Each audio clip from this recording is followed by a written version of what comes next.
국민의힘 경선 4강 진출자가 내일 발표됩니다. 오늘부터 내일까지 국민의힘 지지자와 무당층 총 4,000명을 대상으로 여론조사를 실시해가지고 다득표자 4명을 뽑게 됩니다. 오늘 하루 후보들도 모두 바쁘게 움직였습니다. 영상부터 만나보시죠.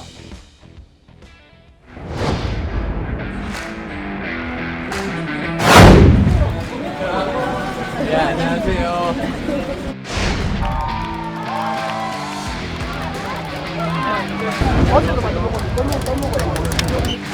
대통령 나경원이 TK 르네상스 시대를 열겠습니다.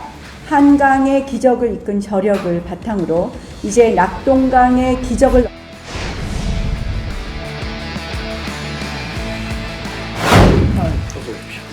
일찍 돼야 되는 지금 늦었어.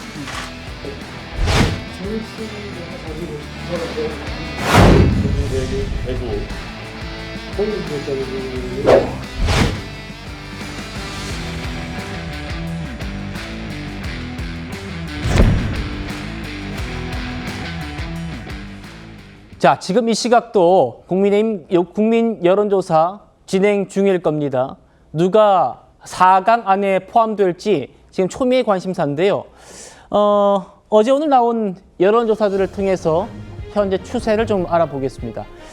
여론조사 기관인 리서치뷰가 그제와 어제 조사한 결과입니다. 먼저 국민의힘 대통령 후보로 가장 적합한 사람은 누구십니까? 라고 질문을 해보았더니 이런 결과가 나왔답니다. 김문수 후보 18.8%, 홍준표 후보 13.2%, 한동훈 후보 11.6%, 안철수 후보 9.4%, 나경원 의원 후보 5.4% 순입니다.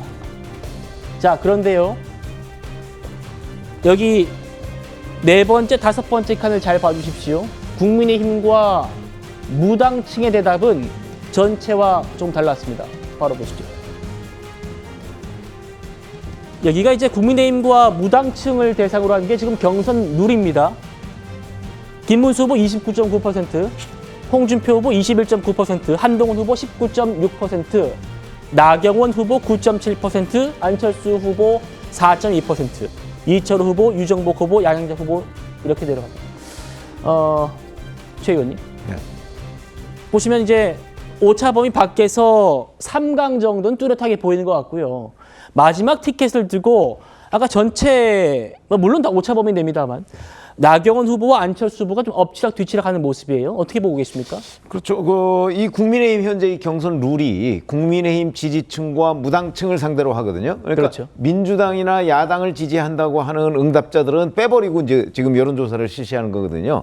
그렇기 때문에 지금 의미가 있으려면 사실은 국민 전체의 여론보다는 이제 국민의힘 플러스 무당층 여론조사 이게 그 직접적으로 그 의미가 있는 거죠. 근데 물론 결과에 따라서는 저게 이제 조금 달라질 수도 있고요. 순위도 달라지고 퍼센티지도 조금씩 다를 수가 있습니다. 제가 저희 정치다에 나오시는 패널 분들께 어떤 전망들 많이 여쭤보거든요. 근데 우리 설주환 변호사님의 타율이 굉장히 높아요.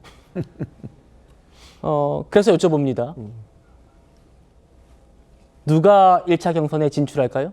뭐 상강은 정해져 있죠. 아까 3강 우리 정해져 있고. 뭐 그래프에서 봤다시피 뭐 아까 뭐 확인했다고 보고요.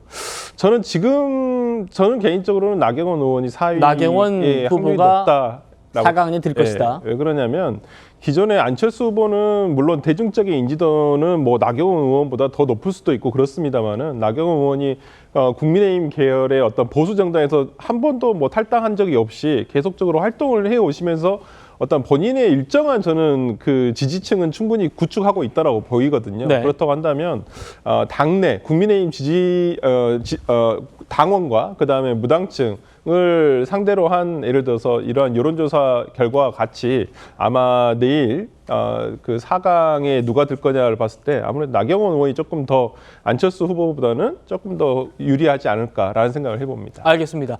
4강행 티켓을 두고 이렇게 각축거리고 있는 나경원, 안철수 두 후보가 오늘 아주 살벌한 난타전을 벌였습니다. 뻐꾸기라는 표현까지 등장했습니다. 뻐꾸기요. 들어보시죠.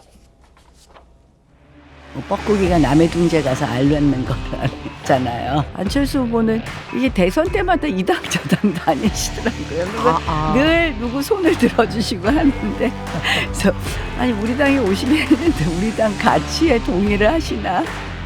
나 후보가 안 후보님을 하는 남의 둥지에 알낳고 나니 꼭 이런 식으로 제가 3년 전에 윤 후보와 단일화를 통해서 이제 여당이 됐지 않습니까?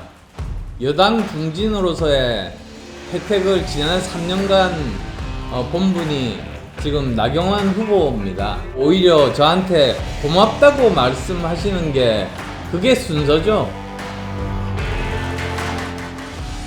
정치 변호사님, 안철수 후보는 남의 둥지에 가서 알 낳는 뻐꾸기 아니냐 이런 얘기에 대해서 안철수 후보가 그 혜택 누가 받는데 이렇게 맞받은 거예요? 어떻게 보셨습니까? 저는 이 부분은 안철수 후보 말씀이 맞다고 생각을 합니다. 지난번에 지난 대선에서 이재명 대표와 윤석열 대통령 사이에 그 차이가 0.73% 차이가 났어요. 그런데 만약에 안철수 후보가 끝까지 완주를 했다라고 하면 그랬다고 하더라도 윤석열 후보가 대통령에 당선될 수도 있었을 것이다라고 주장할 수는 있지만 상식적으로 생각해 봤을 때 그렇다라고 하면 과연 그 윤석열 대통령이 대통령으로 당선될 수 있었을까?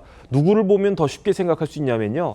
그때 심상정 후보는 완주했습니다. 네. 그런데 심상정 후보가 가져간 표가 이재명 대표를 떨어뜨린 가장 결정적인 역할을 한 것이 아닌가. 그래서 제가 봤을 때 지난번에 그 선거에 5명 나왔는데요. 윤석열, 이재명, 그다음에 심상정, 안철수, 그리고 허경영 후보가 이렇게 있었어요. 그런데 만약에 심상정 후보가 그 드랍을 하고 안철수 후보가 완주했다라고 하면 그러면 저는 결과가 달라졌을 것 같다 그런 생각이 드는데 그러면 그렇다라고 하면 적어도 안철수 후보 입장에서는 내가 이렇게까지 해서 완주 안 해가지고 이렇게 됐는데 뭐 뻐꾸기 운운한 이야기는 조금 듣기에 그 거북하고 민망하다 이런 부분들은 이야기할 만하다 저는 그런 생각 듭니다. 알겠습니다.